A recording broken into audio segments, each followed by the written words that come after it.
బలగం మూవీకి అందరు చూసినా బలగం సినిమా. దానికంటే ముందు జర్నలిస్ట్గా కాకుండా ముందు చదరడంగా క్రీడాకారుడు. నేను కూడా ఇంట్రెస్ట్తో ఆడా, కానీ చాలా రోజులు వచ్చేసి నేను మానేసి. థ్యాంక్ యూ అను, మంచి వేదికని నన్ను ఆహ్వానించినందుకు. మిగతా జిల్లా నుంచి వచ్చిన చదరంగ క్రీడాకారులు అందరికీ బెస్ట్ విషెస్. గెలిచిన వారు సంతోషపడతారు, ఓడిన వారు అస్సలు ఫీల్ కావద్దు. నేను కూడా చాలాసార్లు ఓడిపోయా చెస్లో. నేను కూలీ పనికి పోయి కూడా చెస్ టోర్నమెంట్ ఆడడానికి ఒకసారి విజయవాడ, మేము ట్రాక్టర్ పనికి పోయి కూలీ పనికి పోయి ఆ డబ్బులు తీసుకొని విజయవాడ టోర్నమెంట్ పోయిన, చెస్ టోర్నమెంట్, స్టేట్ టోర్నమెంట్కి. అంత పిచ్చి ఉండే చెస్ అంటే.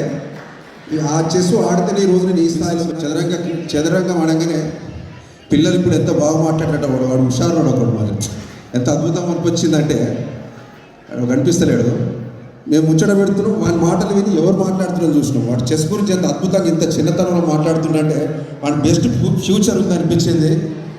చదరంగం ఒక మెదడుకు మీద కాదు, పిల్లలకి అప్పటిదప్పుడు సమస్య వస్తే ఆ సమస్య నుంచి ఎట్లా బయటపడాలి, సొంత తెలివైతే వస్తుందమ్మా. నేను చెప్తున్నా, పిల్లలకి చాలా సూసైడ్స్ అవుతుండే, అంటే పిల్లలకు బాగా అదేంటి స్ట్రెస్ ఎక్కువైపోయింది. ఈ చెస్తోని ఒక మానసిక ఉల్లాసం ఆ క్రీడలతో వస్తుంది, మెదడుకు మేత. మనకి చదువులో కూడా మంచిగా రాణించే అవకాశం ఉంటుంది. పిల్లలు చదరంగాన్ని ఖచ్చితంగా మీరు సపోర్ట్ చేయండి, తల్లిదండ్రులు పిల్లలు సపోర్ట్ చేయండి.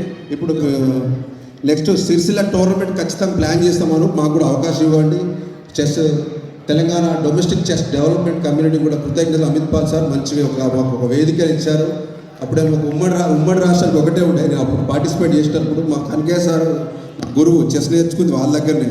కుమారన్న ఉన్నాడు ఇక్కడ, కుమారన్న పి శ్రీనివాస్ నుండి చనిపోయినట్టు సార్ అన్న. చాలామంది ఈ కరీంనగర్ ఒక చదరంగానికి ఒక వేదికగా తయారు చేసిన మా కనకయ్య సార్ కూడా ఇంతమంది ఒక సమూహాన్ని ఇక్కడ తయారు చేసిన. Thank you sir. సృజన్ అందరికీ పేరు పేరున ధన్యవాదాలు చెప్తూ, మీరు గెలిచిన క్రీడాకారులందరికీ బెస్ట్ విషెస్. Thank you.